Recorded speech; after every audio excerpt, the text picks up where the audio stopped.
I would say criteria is good for companies who are larger in size, who would need kind of a platform to help, having a large candidate pool who are looking to find ways to kind of filter through those candidates that are coming through, and needing a sourcing mechanism to kind of weed out folks based on their skill set levels when using different assessments, whether that's the CCAT or the EPP or the Modify or the other ones that the criteria has, as well as because it can filter out a large candidate pool. If you have a smaller candidate pool, it may be too much of a kind of roadblock in that, and it's better to be used for a mechanism to decide whether candidates should move forward or not. So, yeah.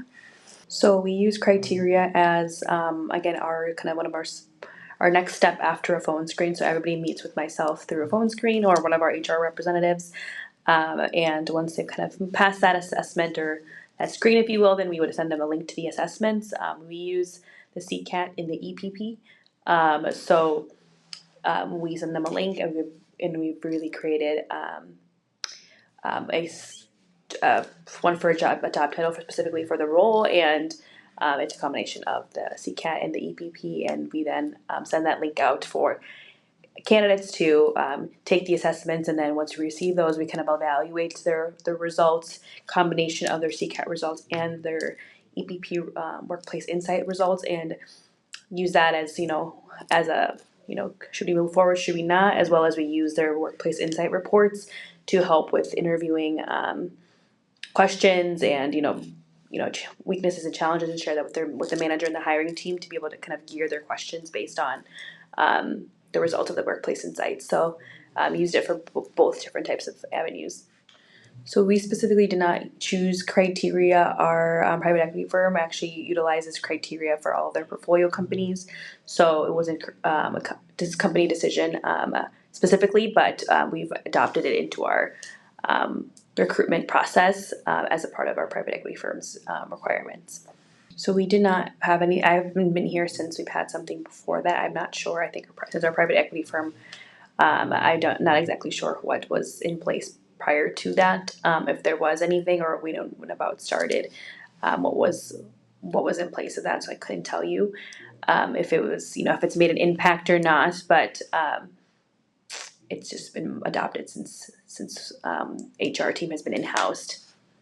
So I wasn't part of the implementation phase or when it was being brought in for the HR team. However, since I've been here for almost 3 years, we've been utilizing it, if not longer than that, obviously. So when I was being trained in by our senior generalist, it was very easy, very self-explanatory. It did not need much information or a one-on-one session with a criteria corp member. It was pretty easy for just my senior generalist to kind of show me around, and it's pretty easy to create a job, and you kind of have templates or test batteries that are already saved in there where you can just easily copy and paste, add in a few changes if needed for the specific rule, or adjust the testing score ranges based on the rule and what you're looking for, and send that link out. We have a template already made in our ADP system, so our HRIS system, and our recruitment ATS system.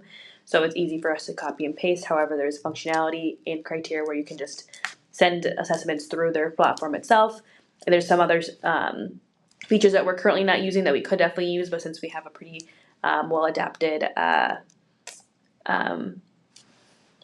recruitment process and have our own process itself, we haven't utilized those, but pretty easy, self-explanatory, didn't take much, and we've had meetings with other members too as well to only enhance it more, but to make improvements. But other than that, it's been pretty easy.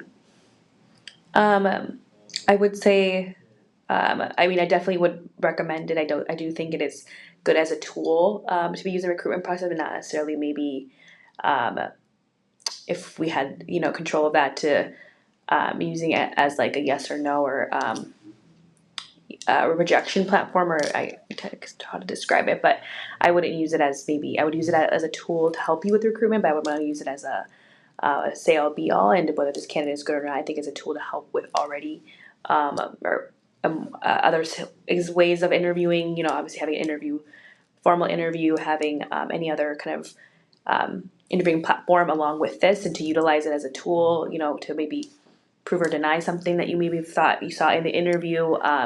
The workplace insights again are a good way to ask specific questions, and again as a tool to be used in the interview to help with generating questions or places to attack. But I wouldn't recommend it being used as like a say I'll be all or like a knockout, I guess, for folks, if possible.